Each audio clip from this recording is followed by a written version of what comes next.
നമസ്കാരം.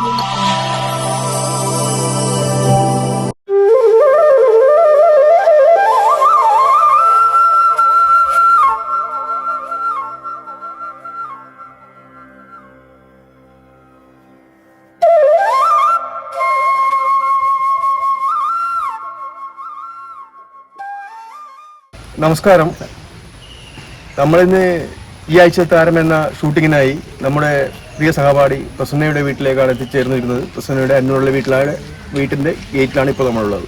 അതെ, പ്രസന്നയുടെ വീട് അന്നൂരില്ലല്ലോ. പിന്നെ പഠിക്കുന്ന സമയത്ത് കൈതപ്പുറത്താ മറ്റാണുള്ള വീട്. ഇപ്പോൾ കല്യാണം വെച്ച് കൊണ്ടുവന്ന പിന്നെ ഇവിടെ അന്നൂര്.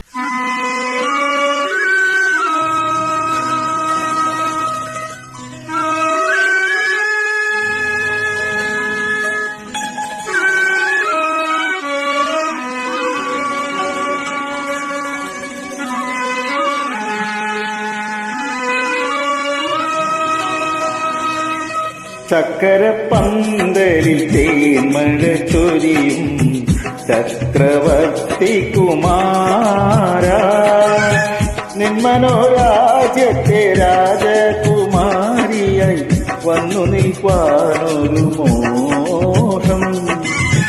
ചക്കരപ്പന്തലിൽ തേന്മഴ ചൊരിയും ചക്രവർത്തി കുമാര,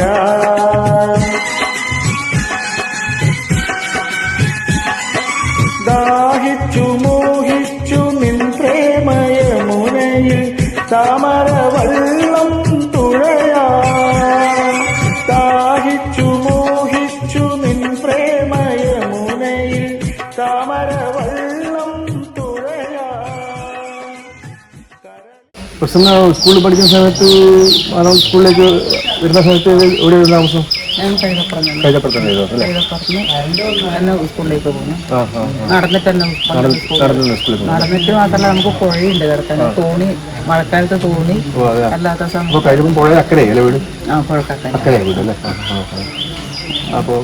ഒന്നാം ക്ലാസ് തൊട്ടിട്ട് മാറാം. വീട്ടില് എന്റെ അച്ഛൻ, അമ്മ, പിന്നെ 2 അനിയത്തിമാര്, 4 മക്കളല്ലേ. എത്രാമത്തെ വയസ്സിലാണ് കല്യാണം കഴിഞ്ഞത്? കല്യാണം 10ാം ക്ലാസ് പഠിക്കുമ്പോൾ തന്നെ കല്യാണം കഴിഞ്ഞിട്ട് പിന്നെ ഇവിടെ വന്നിട്ട് പിന്നെ ടൈപ്പ് കുറച്ചാണ് ടൈപ്പ് പഠിക്കാൻ പോയി, കുറച്ചാൾ തുന്നൽ പഠിക്കാൻ പോയി. പിന്നെ അതെല്ലാം കൂടെ മതിയായിട്ട് പൂർത്തിയാക്കിയിട്ടില്ലായത്. സ്കൂളിൽ പഠിക്കുന്ന കാലത്ത് നിങ്ങളെല്ലാം പിന്നെ പെൺകുട്ടികളുടെ ഡിവിഷനായിരുന്നു അല്ല? B class. ഞാൻ സംസ്കൃതം എടുത്തവരെല്ലാം മുമ്പേ ബി ക്ലാസ്സിൽ കുട്ടികളും പെൺകുട്ടികളെല്ലാം ഒന്നിച്ചു. നമ്മളും 8 ബിയിലാണ് ഉണ്ടായിരുന്നു. പിന്നെ എഫിലേക്ക് പോവായിരുന്നു ക്ലാസ് വിഭജിക്കുമ്പോൾ. ആ സമയത്ത് കുട്ടികൾ കൂടുതലായതുകൊണ്ട് അന്ന് സംസ്കൃതം എടുക്കുന്നുണ്ടല്ലോ. എല്ലാവരും ബി ക്ലാസ്സിലാണ്. സ്കൂൾ ജീവിതം അങ്ങനെ നല്ല തന്നെ. പ്രസന്ന സമയത്ത് ജീവിത മാർഗം എങ്ങനെയാണ്? കൃഷിയാണോ? അച്ഛൻ നല്ല പിന്നെ സ്വത്തും നല്ല കുടുംബമാണ്. പിന്നെ കൃഷിയും ജന്മി കുടുംബം. നമ്മളൊന്ന് അടക്കയുണ്ട്, തേങ്ങയും ഉണ്ട്, പിന്നെ ഇത് അണ്ടി എന്നാണ് കശുവണ്ടി, അണ്ടി ഉണ്ട്. കാർഷിക സമൃദ്ധമായ ഒരു ജീവിതം. കഷ്ടപ്പാടൊന്നുമില്ല, സുഖമായ ജീവിതം. അതുപോലെ തന്നെ വന്ന് ചേർന്നതും അതുപോലെ കൃഷിക്കാരെ നല്ല ഇതാണല്ലേ. ജനിച്ചതെന്ന് തൊട്ടിട്ട് അങ്ങനെ കഷ്ടപ്പാടും ദാരിദ്ര്യമൊന്നും അറിഞ്ഞില്ല. ഇപ്പം ഇവിടെ കല്യാണം കഴിച്ചു കൊണ്ടപ്പോൾ ഇത്ര പേര്. അതായത് കൃഷി എന്ന് പറയുമ്പോൾ നമുക്ക് കൃഷിയോട് നമുക്ക് തന്നെ താല്പര്യം ഉണ്ടാവും. നമ്മൾ കൃഷിക്കാരായി പിന്നെ പശുവും പാലും മോരും അതെല്ലാം ഉണ്ട്. പിന്നെ ഭക്ഷണം കഴിക്കാനെല്ലാം നല്ല അരിയും നല്ല പച്ചക്കറി എല്ലാം ആയിട്ട് അച്ഛൻ നല്ലോണം പച്ചക്കറിയെല്ലാം നടും. അങ്ങനെയെല്ലാം നല്ല ജീവിതം തന്നെയാണ്. കഷ്ടപ്പാടും. കുറെ കാലം അച്ഛൻ മരിച്ചിട്ട് ഒരു 20 വർഷം, 70 വയസ്സല്ലേ അച്ഛൻ. അമ്മയുണ്ട്. അമ്മ പിന്നെ എൻ്റെ അനിയൻ്റെ ഒന്നിച്ച് കർണാടക. വീട്ടിലിപ്പോൾ ആരില്ല. കൂട്ടിയിട്ട് തന്നെ. പിന്നെ ഒരു അനിയത്തിൻ്റെ തന്നെ താമസം. ഒരു അനിയത്തി ബാംഗ്ലൂർ. എല്ലാവരും നല്ല സുഖമായ ജീവിതം. കഷ്ടപ്പാടൊന്നും ആയിരിക്കില്ല. സ്കൂളിൽ പഠിക്കുമ്പോൾ നിന്റെ സ്കൂൾ ജീവിതത്തെ പറ്റിയിട്ടൊന്ന് പറയാൻ പറ്റും? സ്കൂൾ ജീവിതം എന്ന് പറഞ്ഞാല് പിന്നെ നല്ല ഒരു ഇത് തന്നെ. പക്ഷെ ഒരു സ്കൂൾ പോകുന്നത് വരുന്നത് അങ്ങനെ അല്ലാണ്ട് ഒരു ഭയങ്കരമായിട്ടൊരു ഒന്നും പഠിക്കണം എന്നുള്ളൊരു ചിന്ത അങ്ങനെയൊന്നും ഉണ്ടായില്ല ആ സമയത്ത്. ഇങ്ങനെ സ്കൂൾ പോകും, പിന്നെ അന്നേരം ക്ലാസ്സിലിരിക്കും, വരും. അതിന് വേണ്ടിയിട്ട് വീട്ടിൽ നിന്ന് പിന്നെ ഒരു വലിയ തയ്യാറെടുപ്പൊന്നും ഉണ്ടായിട്ടില്ല. അങ്ങനെ ഒരു പഠിക്കണം സമയത്ത് പല അനുഭവങ്ങൾ ഉണ്ടാവില്ലേ, അതിനെപ്പറ്റി? അത് സ്കൂളിൽ പോകുന്ന സമയത്ത് നമുക്ക് തോണിയെല്ലാം കിടന്നിട്ട് അങ്ങനെയല്ലാണ് പോകേണ്ടത്. തോണി കിടന്നിട്ട് പിന്നെ പോകണം. എന്നിട്ട് നടന്നിട്ടാണ് സ്കൂൾ പോലെ ബസ്സൊന്നും പുഴക്കക്കരയല്ലേ എൻ്റെ വീട്, പുഴക്കക്കര വീട്. നേരെ തോണി കിടന്നിട്ട് ആ മഴക്കാലത്ത് നല്ല വെള്ളമെല്ലാം വന്നാൽ അത് തോണിയെല്ലാം കടന്ന് കഷ്ടപ്പെട്ടിട്ടാണ് പോകേണ്ടത്. നടന്നിട്ട് തന്നെ സ്കൂളിൽ നടന്നിട്ട് തന്നെ. അന്ന് ബസ്സൊന്നുമില്ല, 1 2 ബസ്സായിട്ടുണ്ട്. അതിനൊന്നും കാത്തിക്കലൊന്നുമില്ല. കുറേ കുട്ടികളെ ഒന്നിച്ചുണ്ട്. പിന്നെ ബന്ധുക്കളും വന്ന് എല്ലാവരും കൂടെ ഒന്നിച്ചങ്ങ് നടന്നു പോകും. അതേപോലെ ഒന്നിച്ച് തിരിച്ചു വരും. നടന്ന ദൂരമൊന്നും അറിയൊന്നുമില്ല. 1.5 മണിക്കൂറെല്ലാം ഉണ്ട് നടക്കാൻ. അതൊന്നും അറിയില്ല. അത് 2 3 പ്രാവശ്യം നടക്കുന്നില്ല. ഞാൻ പിന്നെ വന്ന് അയാൾ എൻ്റെ അമ്മാവനയുടെ ഒരു ഹോട്ടലുണ്ടായിരുന്നു. അവിടത്തേക്ക് മാധവങ്ങലത്തെ ടൗണിൽ തന്നെ. അന്നേരം അങ്ങോട്ട് വൈകുന്നേരം എന്തെങ്കിലും ആവശ്യത്തിന് അങ്ങോട്ട് ആദ്യം പോകും. പിന്നെ നടക്കും. ഒരു പ്രശ്നമേ ഉണ്ടാവില്ല അങ്ങനെ നടക്കാനും. വീട്ടിലെല്ലാം പിന്നെ ആര്? വീട്ടില് അമ്മയും അച്ഛനും പിന്നെ ഞങ്ങൾ 4 മക്കളാണ്. ഞാൻ പിന്നെ മൂത്തത്, പിന്നെ 2 അനിയത്തിമാരും ഒരനിയനും. പിന്നെ അവരെല്ലാവരും ഒരു അനിയനും അനിയത്തിയെല്ലാം ബാംഗ്ലൂർ അങ്ങോട്ടാണ്. ഒരു അനിയത്തി മാത്രമേ നാട്ടിലുള്ളൂ. ഈ സ്കൂളിൽ പഠിക്കുന്ന സമയത്തേ അടി പിടി കുഴപ്പമൊക്കെ ഉണ്ടാകുന്നുണ്ട്. അതിലൊന്നും പടയില്ല. അപ്പൊ അതെല്ലാം കേൾക്കുമ്പോ നമ്മ ഓടിയില്ലേ സമരത്തിന് ഓടിയില്ലേ. ആര് തല്ലുകൊണ്ടു ആർക്ക് കിട്ടിയോ ഒന്നും നോക്കുന്നില്ല. അന്നേരം നമ്മളെ വൈക്ക് കഴിഞ്ഞിട്ട് അങ്ങ് പോലെ തന്നെ. 8ാം ക്ലാസ്സിലും നമുക്ക് ക്ലാസ്സേ ഉണ്ടാവില്ല അല്ലേ? ക്ലാസ്സിൽ കയറി ഇരിക്കുമ്പോഴത്തേനും ഒരാൾ സമരം വിളിച്ചുകൊണ്ടുവരും. അതെല്ലാം ഒരു നല്ല അനുഭവമാണ്. പിന്നെ സ്കൂൾ പോലും യാത്രയിലും നല്ല സുഖം തന്നെ. പിന്നെ നമ്മള് 8ാം ക്ലാസ് കഴിഞ്ഞാൽ പിന്നെ നമുക്ക് ഷിഫ്റ്റ് ആയിട്ടേ അന്നേരം രാവിലെ 7 7:30 മറ്റും 8 മണി സ്കൂളിലെത്തണ്ടേ. നമ്മളെ അവിടെ നമ്പൂരി മാഷ് ഭയങ്കര ഇതാണ്. നമ്മുടെ വീട്ടിന്റെ അടുത്ത് തന്നെ നമ്പൂരി മാഷ്. അതെ, മാഷ് ഭയങ്കര ചോദ്യം കൊണ്ട് വന്നാല് പേടിയാണ്. ക്ലാസ് നല്ല അടിയെല്ലാം കിട്ടലും ആക്കലെല്ലാം ഉണ്ട്. ഇപ്പൊ പരീക്ഷക്കെല്ലാം മാർക്കിന് വേണ്ടിട്ടൊന്നും അന്ന് പഠിക്കലൊന്നും ഇല്ല. ഇങ്ങനെയാണ് ഇരിക്കുന്നത്. അവര് പറഞ്ഞു പഠിച്ചിക്കണം, അങ്ങനെ നല്ല നിലയിലെത്തണം, അങ്ങനത്തെ ഒരു ചിന്തയൊന്നും ഉണ്ടായില്ല. അതിൽ ഇപ്പാ തോന്നുന്നു കല്യാണം എത്രാമത്തെ വയസ്സിലെ കഴിഞ്ഞു? കല്യാണം എൻ്റെത് 10ാം ക്ലാസ് പഠിക്കുമ്പോ തന്നെ പേടിയൊന്നും അങ്ങനെ ഒന്നും അറിയുന്നില്ല. അച്ഛനും അമ്മയിലും പറയും പോലെ ട്രെയിനിന്റെ എതിരോ അഭിപ്രായമൊന്നുമില്ല. വേണ്ടാന്നോ ഒന്നുമില്ല. ഒന്നും പറഞ്ഞു. എന്റെ നേരെ തായാലും എന്റെ അത്രയും ഞാൻ എന്റെ അനിയത്തിയും കാണാനില്ല. അന്നേരം വീട്ടിൽ നിന്നെല്ലാം പറയലും എനിക്ക് അച്ഛനോട് പറയും കല്യാണം പറഞ്ഞാൽ എടുക്കണം, 2 ആളിങ്ങനെ ഒന്നിച്ച് വളർന്നു വരുന്ന. ഞാൻ പിന്നെ കുറച്ച് തടിയെല്ലാം ഞാൻ നീളം കുറവാണ്, ഓള് നീളവും ഉണ്ട്. അന്നേരം എല്ലാരും അച്ഛന്റെ പൊങ്ങന്മാരുടെ അച്ഛനെ പറഞ്ഞ് ഇതാക്കലാണ്, നീ അങ്ങനെ ഇത് വെച്ചൂടാ. പിന്നെ ഇവര് നല്ല പിന്നെ വലിയ സ്വത്തും വലിയ കുടുംബക്കാരാണ്, വലിയ നല്ല ആൾക്കാരാണ്. അതേ നോക്കുന്നില്ല, വലിയ തറവാട്ടുകാർ. അന്നേരം അതൊന്നും കളയാൻ പറ്റില്ല, വിട്ട് കളയാൻ പറ്റൂല. എനിക്ക് അതിന്റെ തായലൊന്നും കൂടെ വളരുന്നുണ്ട്. എനിക്കൊന്നും അങ്ങനെയൊന്നുമില്ല. കല്യാണം കഴിക്കാൻ പറഞ്ഞു, ഞാൻ കഴിച്ചു. കല്യാണം കഴിച്ചിട്ട് ഈ വീട് ഇങ്ങനെയൊന്നല്ല. ഈ വീട് വലിയ മോളില് ഭർത്താവിന്റെ കുടുംബക്കാരെല്ലാം കുറെ ആളുണ്ടായി. ഇവര് 6 മക്കളാണ്. പുറത്ത് പണിയില്ലവരുണ്ട്, അവര് വരും. എല്ലാരും തന്നെ ഒന്നിച്ച് കല്യാണം കഴിച്ചിട്ട് എല്ലാരും ഒന്നിച്ച് കുറച്ച് നാളെല്ലാം ഒന്നിച്ച്. പിന്നെ അച്ഛനും അമ്മയും അച്ഛനും ഇവിടെ കർണാടകയിലും മരുന്ന് ഷാപ്പല്ലായിട്ടാണ്. അച്ഛനമ്മയെല്ലാം അങ്ങോട്ട് പോകും. ഇടക്കിടക്ക് അവരോ നാട്ടിൽ വന്ന് നോക്കും. ബാക്കി നമ്മൾ സഹോദരങ്ങളെല്ലാം എല്ലാവരും നീ 10ാം ക്ലാസ്സിൽ പഠിച്ചുകൊണ്ടിരുന്ന സമയല്ലേ നമുക്ക് കല്യാണം കഴിക്കുന്ന സമയത്ത് അടുക്കള പണി എന്തെങ്കിലും ഒരു ചായയെങ്കിലും അങ്ങനത്തെ ഒന്നും നടക്കാറില്ല. ചായ വെക്കാൻ അങ്ങനത്തെ പണി മുമ്പേ സ്കൂൾ വീട്ടിൽ വരുമ്പോ എന്താ വെച്ചാൽ ആകെ പണിയെടുപ്പിക്കും അമ്മ. പണ്ട് മിക്സി ഒന്നും ഇല്ലല്ലോ അന്ന് വന്നാൽ വൈകുന്നേരം ഇപ്പൊ അരി ഇറക്കൽ എന്റെ ഒരു പണിയാണ്. അത് മാത്രം. അത് മിറ്റടിക്കൽ എന്റെ അനിയത്തി എല്ലാം ഓരോ കാര്യത്തിന് അത് എന്നുണ്ട്. അത് വന്നിട്ട് നമ്മ എനക്കതാവൂല, പിന്നെ എല്ലാം മോളത് ചെയ്യില്ല, അങ്ങനൊന്നും പറയില്ല. രണ്ടാളും വന്നു കഴിഞ്ഞിട്ട് എന്നാൽ കഴിച്ചപാട് ഞാൻ അരി ഇറക്കാൻ അമ്മീരത്തിരിക്കും, ഓള് മിറ്റടിക്കും. അപ്പോൾ എല്ലാം ഇവിടെ വന്നു കഴിഞ്ഞപ്പോ എങ്ങനെയാ? ഇവിടെ വന്നു കഴിഞ്ഞാലും മിറ്റടിക്കാന്ന് വെച്ചാൽ ഇവിടെ പിന്നെ ആളുണ്ടല്ലോ, അവർക്ക് അന്നേരം അത് സഹായിച്ചു കൊടുത്താക്കിയിട്ട് അടുക്കള പണിക്കൊന്നും കയറണ്ട. അടുക്കള പണിക്ക് അങ്ങനെ ഇത് ഒന്നും അരച്ചു കൊടുക്കുവോ അങ്ങനെല്ലാം ചെയ്യും. വിഷമിച്ചിട്ടുണ്ട്. അരക്കുവാക്കും പിന്നെ ഇവരൊന്നും ചെയ്യും, പണിക്ക് കുറ്റമൊന്നും പറയലൊന്നും ഒന്നുമില്ല. അറിയില്ല കൊണ്ട് അങ്ങോട്ട് നല്ല അച്ഛനും അമ്മയാണ്, സ്നേഹമുണ്ട്, എല്ലാം പറഞ്ഞു തരും.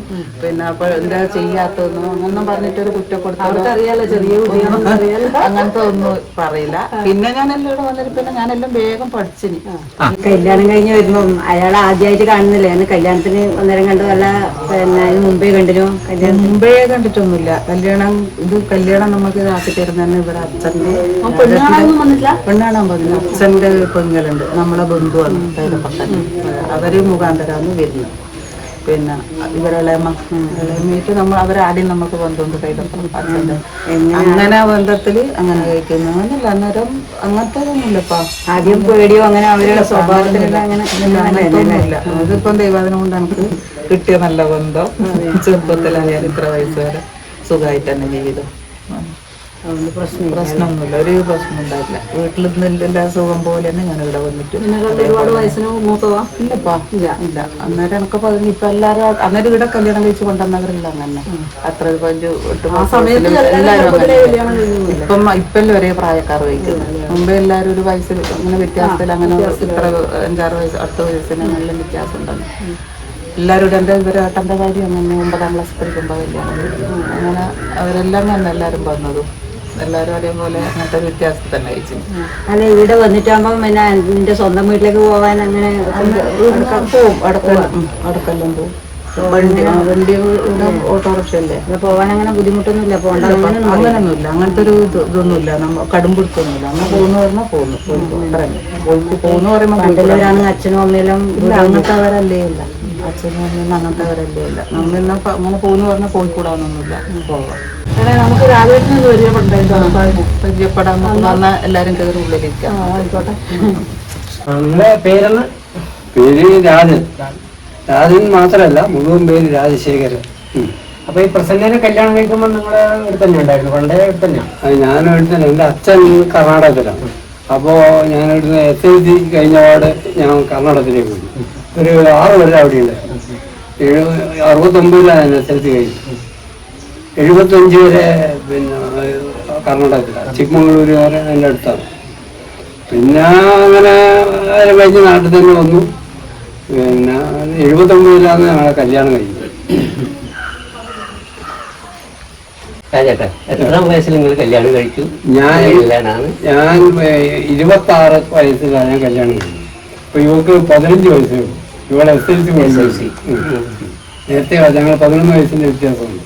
ഇവളെ വീട് ഇങ്ങനെ കൈതപ്പുറം. അതാണ് മാതമംഗലം സ്കൂളിൽ പോയത്. ഞാൻ പിന്നെ കൂടെ 15 വയസ്സ് കൊടുത്താനല്ലേ പോയത്. ഞങ്ങളുടെ തറവാട്ട് വീട് ഇതിന്റെ കുറച്ച് കിഴക്കുവാകുന്നതല്ല, തറവാട്ട് വീട്. ഞങ്ങൾ കൂട്ടുകുടുംബമാണ് പഴയ. പണ്ടത്തെ കാലം. ആൾക്കാർ കൂടുതലുണ്ടാവും. ഏട്ടനിയന്മാരൊക്കെ ഉണ്ട്, ഇഷ്ടംമാതിരി ആൾക്കാരുണ്ടാവും. അങ്ങനെ കർണാടകം വീടും ബൈക്കുകളൊക്കെ ചെയ്യും. കർണാടകക്കാരനായിട്ട് നിന്നാ പിന്നെ എന്തോ വന്ന് അച്ഛനായിട്ട് ചെറിയ മാറ്റം ഒന്ന് നാട്ടിലേക്ക് വന്നു. തൊഴിലൊന്നും ഇതിന് മുമ്പ് കർണാടകത്തിൽ പോയിട്ട് വരുമ്പോ അന്നേരം തൊഴിലൊന്നുമില്ല. അച്ഛൻ്റെ കൂടെ അവിടെ വൈദ്യരാണ്, മരുന്നും കാര്യമില്ല. ഞങ്ങൾക്ക് ആയുർവേദം കുറേശ്ശെ അറിയാം. പിന്നെ നാട്ടിൽ വന്നിട്ടാകുമ്പോൾ മുന്നേക്കും തൊഴിൽ വേണ്ടേ. അന്ന് ഞാൻ ഈ സ്വയം തൊഴിലെന്നും പറഞ്ഞ് ഓട്ടോറിക്ഷ ഇതൊക്കെ ഇറങ്ങി. അങ്ങനെ അന്ന് ഒരു ഓട്ടോറിക്ഷ വാങ്ങിയിട്ട് ഞാൻ സ്വയം തൊഴിലിലേക്ക് ഇറങ്ങി. പിന്നെ ആയുർവേദം അറിയാതെ നിങ്ങൾ പറഞ്ഞു, ഞങ്ങളത് മാത്രമൊന്നും തുടങ്ങിയ പോരെ. അല്ല, അത് ആയുർവേദം അറിയാനല്ലാതെ അതിന് സർട്ടിഫിക്കറ്റ് വേണം. ആയുർവേദം അങ്ങനെ തുടങ്ങാനൊന്നും പറ്റൂല. ഞാനന്ന് വന്നതിന് ശേഷം പിന്നെ അനിയനാണ് അത് ഏറ്റെടുത്ത് ഓന് സർട്ടിഫിക്കറ്റ് എല്ലാം നല്ല നിലയിൽ അത് കൊണ്ട് നടക്കും. ഈ കല്യാണം കഴിഞ്ഞതിന് ശേഷമുള്ള ജീവിത രീതിയുണ്ട്, മക്കളും കാര്യങ്ങളും എത്ര മക്കളുണ്ട് അവരന്ന് ചെയ്യുന്നതിന്റെ? അതെ. കല്യാണം കഴിഞ്ഞ സമയത്ത് പറഞ്ഞാൽ അങ്ങ് കൂട്ടുകുടുംബം വീട്ടിലേക്ക് വന്നല്ലേ. ഞങ്ങള് പിന്നെ 6 മക്കളാണ്, 5 ആണും 1 പെണ്ണും. എല്ലാവരും ഇവിടെ തന്നെയാണ്. കല്യാണം കഴിയുമ്പോൾ എന്നെ പിന്നെ ചേച്ചേരി അങ്ങനെ എല്ലാവരും കല്യാണം കഴിയുമ്പോൾ ഞങ്ങൾ എല്ലാവരും കൂട്ടുകുടുംബം തന്നെ. അച്ഛനും അമ്മയും പിന്നെ അമ്മ ആദ്യം മരിച്ചതിന് ശേഷമാണ് പിന്നെ ഒരാളായിട്ട് ഒരു ഭാഗത്തേക്കെല്ലാം പോയത്. എനിക്ക് പിന്നെ 2 പെൺകുട്ടികളാണ്. അവര് പിന്നെ എന്തോ ഈശ്വരാധീനം കൊണ്ട് നന്നായിട്ട് പഠിക്കും. പഠിച്ച വഴി തന്നെ അവർക്ക് ഒരു സർക്കാർ ജോലിയും കിട്ടി. അതുകൊണ്ട് തന്നെ അവർക്ക് സർക്കാർ ഉദ്യോഗസ്ഥന്മാർ കല്യാണവും കഴിഞ്ഞു. ആ ഭാഗം വളരെ ക്ലിയറായിട്ട് പോയിട്ടുണ്ട്. പിന്നെ എനിക്ക് വരുമാനം എന്ന് പറയാൻ ഈ ഓട്ടോറിക്ഷ തന്നെ മാത്രമല്ലേ ഉള്ളൂ. ഇപ്പോഴും ഓടിക്കുന്നത്? ഇല്ല എനിക്ക് 2-3 കൊല്ലമായിട്ട് ഓട്ടോറിക്ഷ സംബന്ധിക്കും. ഇവരും ഇനി വേണ്ട എന്നല്ല ഇവരും പറഞ്ഞോണ്ടിരിക്കുന്നു. വയസ്സാകുമ്പോ അങ്ങനെയല്ലേ, നല്ല വിഷമം തന്നെയല്ലേ, അതുകൊണ്ട് വേണ്ട വെച്ചു. പിന്നെ മക്കളൊക്കെ ജോലി ഉണ്ടല്ലോ. അല്ല അത് എങ്ങനെയായാലും നമുക്ക് ഒത്തുപോകും, ജീവിച്ചു പോകും. നമുക്ക് പിന്നെ അവരവരെ കാര്യം അതിൻ്റെ ഒരു മനസ്സിനൊരു സുഖമല്ലേ. ഞങ്ങൾ 2 പേര് മാത്രമല്ലേ, അതെങ്ങനെ അതിന് കഴിഞ്ഞു. 2 മക്കളാന്ന് പറഞ്ഞു നിങ്ങൾ. മക്കളുടെ പേരെന്താണ്?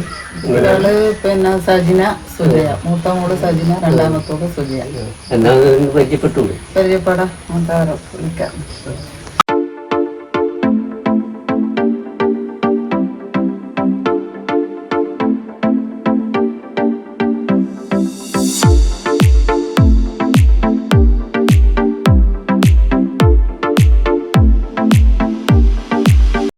മക്കളെ പേരെന്താ? ഞാൻ സജിന. സജിന. സുജയ. മക്കൾക്ക് ജോലിയൊക്കെ ഉണ്ടോ? ടീച്ചറായിട്ട്. എവിടെ വർക്ക് ചെയ്യുന്നത്? ഞാൻ തലശ്ശേരിയാണ് സ്കൂളിൽ. തലശ്ശേരി സ്കൂൾ. അപ്പൊ താമസം എവിടെയാ? താമസം കോഴിക്കോടാ. ഹസ്ബൻഡ് കോഴിക്കോടാ വർക്ക് ചെയ്യും. അപ്പൊ കോഴിക്കോട് നിന്ന് ട്രെയിനിൽ പോയി വരും. ഡെയിലി വരും. മോളോടെ ഞാൻ കാഞ്ഞങ്ങാട് മേലാമ്പറ്റി സ്കൂളിൽ. ഇവിടെ അടുത്ത താമസം? ഇവിടെ അടുത്ത് തന്നെ. എത്ര മക്കളുണ്ട്? 2 മക്കളുണ്ട്. മൂത്തത് മോനാണ്. ബിടെക് കഴിഞ്ഞ് ഇപ്പം ബാംഗ്ലൂർ ഒരു കമ്പനിയിൽ ഇന്റേൺഷിപ്പ് ചെയ്യുന്നത്. മോളിപ്പോൾ SSC. ഭർത്താവ് കൃഷി. ഭർത്താവിന്റെ വീട്ടിലെല്ലാവരുടെ അവർ കുറച്ച് ഇത് തൃക്കരിപ്പൂരാണ്. ഞാൻ ജോലിക്ക് പോകേണ്ട കുട്ടികളെ നോക്കേണ്ട സൗകര്യത്തിന് വേണ്ടിയിട്ട് അടുത്ത അമ്മയുണ്ടല്ലോ, അതുകൊണ്ട് ഇവിടെ തന്നെ വീടാണ്. മക്കളൊക്കെ എന്ത് ചെയ്യുന്നു? 2 കുട്ടികളാണ്. 2 ആൺകുട്ടികളാണ്. മൂത്തയാള് ഇനി +2ലേക്ക് പോകുന്നു. ചെറുത് 9ാം ക്ലാസ്സിലേക്ക്. ഭർത്താവ് ഫോറൻസിക് ഡിപ്പാർട്ട്മെന്റിൽ ജോലി ചെയ്യുന്നു. ഇവിടെ അടുത്താ? സ്വന്തം വീട് കാങ്കൂല. ഹസ്ബൻഡിന്റെ വീട്. അപ്പോൾ നമ്മൾ രണ്ടാളും എല്ലാവരും കുടുംബം കോഴിക്കോട് താമസിക്കുന്നു. അപ്പോൾ മക്കളും അവിടെ തന്നെയാണോ? അവിടെ തന്നെ പഠിക്കുന്നത്, കോഴിക്കോട്. ഇന്ന് മക്കൾ വന്നിട്ടില്ല? ഇല്ല, അവർക്ക് ക്ലാസ് എല്ലാം ഉണ്ട്. അവിടെ വ്യത്യാസമുണ്ട്. അമ്മയും അച്ഛനും എങ്ങനെ ദേഷ്യമുള്ളതാണോ അതോ? അല്ല, അങ്ങനെ ദേഷ്യമൊന്നുമല്ല. പക്ഷേ അമ്മ കുറച്ചൊരു ഗൗരവം, ഭയങ്കര ജോളി തന്നെ. എന്നാലും ഇടക്ക് കുറച്ച് സീരിയസ് അങ്ങനെയാണ്. അച്ഛനോ? അച്ഛനും അല്ല, അച്ഛൻ കുറച്ചും കൂടി ഫ്രീ ആയിട്ടുണ്ടാവും. കുറച്ച് ഇതുണ്ടാവില്ലേ മക്കളെ നോക്കുമ്പോൾ? അമ്മ പിന്നെ വീട്ടിൽ നമ്മളെ കാര്യമല്ല, ഇപ്പൊ മക്കളെ കാര്യമല്ല അമ്മ തന്നെയാണ്. നമുക്ക് എനിക്കൊന്നും അറിയേണ്ടി വന്നിട്ടില്ല. ഉണ്ടാവും. പിന്നെ വീട്ടുപണി എല്ലാം കൂടി ആ ഒരു അമ്മ ഉണ്ടായതുകൊണ്ട് നല്ല തന്നെയല്ലേ. അതുകൊണ്ട് ജോലി പോകാൻ കഴിഞ്ഞു. അത് നല്ല ഒരു കെയർ ആയല്ലോ. അതാണ് നല്ലത്. എന്റെ കുട്ടി 4 മാസം, മൂത്ത മോൻ 4 മാസം ഉണ്ടാകുമ്പോ ഞാൻ ഇവിടെ ആക്കിയിട്ട് 2 കുട്ടികളെ അമ്മ തന്നെയാണ് നോക്കിയത്. അതിൻ്റെതായ സീരിയസ് ഉണ്ടാവും. നിന്റെ അഭിപ്രായം? അതേപോലെ തന്നെ എല്ലാ അച്ഛനമ്മമാരെ പോലെ തന്നെ ഭയങ്കര സപ്പോർട്ടാണ് എല്ലാ കാര്യത്തിലും. പഠിത്തത്തിന്റെ കാര്യത്തിലാണെങ്കിലും നമുക്ക് ഓർമ്മ പണ്ട് എന്താ പറയാ, രാവിലെ പഠിക്കാൻ ഒരു 4 മണിക്കോ 5 മണിക്കോ വിളിക്കുമ്പോൾ ആ സമയത്ത് ചായയെല്ലാം ഉണ്ടാക്കി തരുമോ. അച്ഛനാണെങ്കിലും നമ്മൾ പഠിത്തത്തിന്റെ കാര്യത്തിൽ നല്ല സപ്പോർട്ടാണ്. അതുകൊണ്ട് നിങ്ങൾ പഠിച്ചൊരു നിലയിലെത്തി. അതെ. പിന്നെ എന്താ, ഇപ്പം അമ്മ ഇടക്ക് കോഴിക്കോടേക്ക് വരും. അപ്പോൾ അന്നേരം എനിക്ക് സുഖം. ഞാനിപ്പം പറയും 2 ഇവക്ക് അല്ലെങ്കിൽ നാട്ടിലല്ലേ, അപ്പം അമ്മ കോഴിക്കോട് വന്നാലാണ് എനിക്ക് ഭയങ്കര സമാധാനം. സ്കൂളിൽ പോയി വീട്ടിൽ വരുമ്പോഴേക്ക് മക്കളുടെ കാര്യം എല്ലാം വൃത്തിയായിട്ട്. അപ്പം അമ്മ കോഴിക്കോടേക്ക് വരുമ്പോൾ ഇവിടെ മക്കളെ നോക്കണ്ടേ? അത് ഞാൻ രാവിലെ പോകുമ്പോൾ ഭക്ഷണം ഞാൻ ആക്കൂല. അച്ഛനെ ഇവിടെ ഉണ്ട്, 2 ആളും പോകില്ല. അച്ഛനുണ്ടാവും. സ്കൂളിൽ വിട്ട് വരുമ്പോൾ അച്ഛനുണ്ടാവും. അച്ഛൻ ചായയൊക്കെ അത് കൊടുക്കും. 2 പേർക്കും വേണ്ടിയിട്ട് അങ്ങോട്ട്. അതെ. പറയണ്ടേ എനിക്കടുത്ത് പറഞ്ഞിട്ടുണ്ട്. അല്ല, ഇപ്പം അത്രയുള്ള പ്രായമായിട്ടില്ല, നമുക്ക് വേഗം ഓടിച്ചാടി വരാൻ. നമുക്ക് നല്ല ആരോഗ്യമുള്ളതുകൊണ്ട് നമ്മള് ഭാഗ്യാണ്. ചെറിയ പ്രായത്തിൽ കല്യാണം കഴിഞ്ഞുകൊണ്ട് നമുക്കൊരു ഉപകാരം. നിങ്ങളെ മക്കളും പ്രായമാവുന്നവരെ നമുക്ക് രക്ഷപ്പെടും. പിന്നെ ഒരു കാര്യം, നമ്മളോട് ഒന്നും ഇങ്ങനെ സ്ട്രിക്റ്റ് ആയിട്ട് അത് ചെയ്തുകൂടെ, ഇത് നമുക്കൊരു നമ്മളതായ ഒരു സ്വാതന്ത്ര്യം തന്നിട്ടുണ്ടായിരുന്നു. അതിപ്പോഴും ഏതിന്റെ ഡ്രസ്സിന്റെ കാര്യത്തിലായാലും ഏതിലായാലും എവിടെ പോകുന്ന കാര്യത്തിലായാലും അത് നമ്മൾ മിസ്യൂസ് ചെയ്യാണ്ട് ഇല്ല. അതെ അതെ, ഒരു കൺട്രോൾ ഉണ്ട്. പക്ഷെ നമ്മളത് ഇങ്ങനെ ബാധിക്കാത്ത രീതിയിൽ അതെ അതെ അതെ ഒരു കൺട്രോൾ എന്തായാലും വേണമല്ലോ. അത് എല്ലാ അമ്മമാർക്കും ഉണ്ടാവുമത്. നമുക്കൊരു പിടിച്ചു കെട്ടിയ ഒരു ഫീലിംഗ് ഉണ്ടായിട്ടില്ല, പക്ഷെ കൺട്രോൾ ഉണ്ട്. അങ്ങനെ ആ രീതിയിലായിരുന്നു. അതുകൊണ്ട് നല്ലതിനായിട്ട് ഇപ്പം മക്കളെയും കൊണ്ട് ഒരു പ്രയാസമില്ലല്ലോ. അതുകൊണ്ട് ധൈര്യത്തിൽ പോവാനാ പോവാണെങ്കിൽ അമ്മ അത് ഉണ്ടല്ലോ എന്നുള്ള ധൈര്യം ഉണ്ടല്ലോ. അച്ഛനെ അമ്മേനെ എങ്ങനെയാണ് കാണുന്നത്? അവര് ചെറുപ്പത്തിൽ കല്യാണം കഴിഞ്ഞാണ്. അമ്മ 16 വയസ്സാകുമ്പം അച്ഛനന്ന് 26 വയസ്സ്. അവരവര് ഫാമിലി ലൈഫ് എന്നുള്ളത് അവര് ഇപ്പോഴും നല്ല ജോളിയായിട്ട് തന്നെയാണ് പോകുന്നത്. പലപ്പോഴും നമ്മള് ചെറുപ്പക്കാർ നമ്മൾ പരസ്പരം പറഞ്ഞിട്ടുണ്ട്, അവരിപ്പോഴും നല്ല ജോലി, നമ്മള് കുറച്ചും കൂടി ഒരു സീരിയസ് ആയിട്ടാണ് നമുക്ക് തോന്നുന്നത്. അവരിപ്പോഴും നല്ല ജോലിയായിട്ട് അങ്ങനെ പോകുന്നുണ്ട്. നല്ല ബോണ്ടിങ് ഉണ്ട് രണ്ടാളും തമ്മിൽ. അപ്പൊ അമ്മ ആ ചെറുപ്പത്തിലെ വീട്ടുകാര്യങ്ങളെല്ലാം നല്ല ഭംഗിയായിട്ട് നല്ലൊരു വീട്ടമ്മയാണ്. പിന്നെ നേരത്തെ പറഞ്ഞു കല്യാണം കഴിച്ച് കഴിയുമ്പോൾ ഒരു ചായ പോലും വെക്കാൻ അറിയത്തില്ലായിരുന്നു പറഞ്ഞു. എല്ലാം ഇവിടെ വന്നിട്ട് പഠിച്ചോന്ന് പറഞ്ഞു. അത് ഇപ്പം അത്ര നല്ല ഇതായിട്ട് ചെയ്യാൻ പഠിക്കില്ലേ. അപ്പം അതൊരു നിങ്ങൾക്കൊരു തോന്നൽ തന്നെയാണ്. പിന്നെ അച്ഛനും ആ ജീവിതത്തിൽ നല്ലൊരു അച്ചടക്കവും കാര്യങ്ങളെല്ലാം ഉണ്ട്. ഒരു കുടുംബത്തിൽ കൃത്യമായ വൃത്തിയായാലും ബാക്കി എല്ലാ കാര്യങ്ങളിലും ഒരു ചിട്ടയുണ്ട്. അപ്പൊ അതെല്ലാം പാടാക്കാൻ പറ്റുന്നതാണ്. അച്ഛൻ്റെ കുടുംബക്കാരായിട്ട് എല്ലാവരും നല്ല എല്ലാവരും പോവും വരുകയും ചെയ്യലുണ്ട്. വെക്കേഷനെല്ലാം എല്ലാം പോവുകയും ചെയ്യലുണ്ട്. എല്ലാവരും അടുത്ത് തന്നെയാണ്.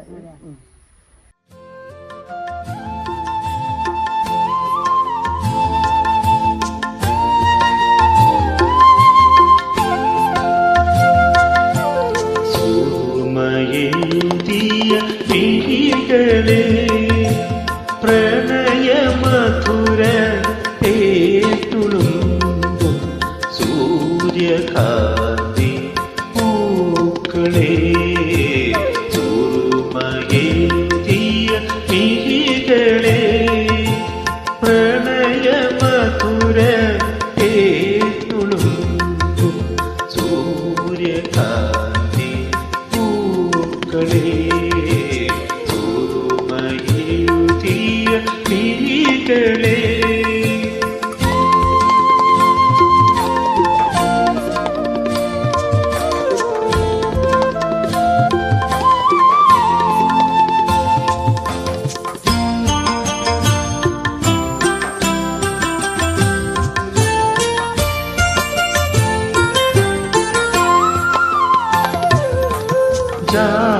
ജാലകത്തിലെ ശീല നീക്കി ജാലമെറിയുവതെന്തിനോ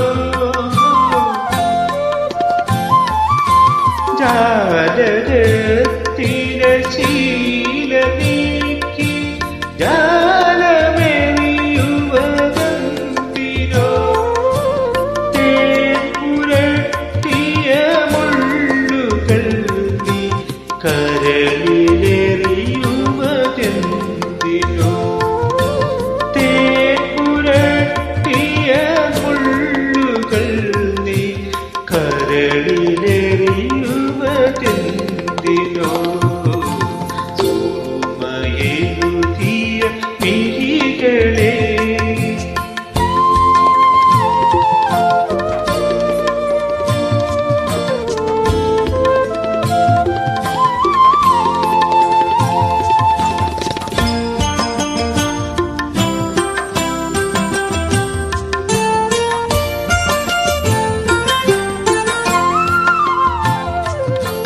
ഒരു കിനാവിൻ ചിറകിലേറി ഓമലേ നീ വരൂ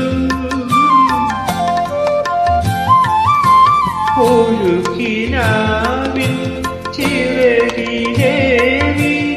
ഓമലേ നീ വരൂ നീരവിലകലഹരി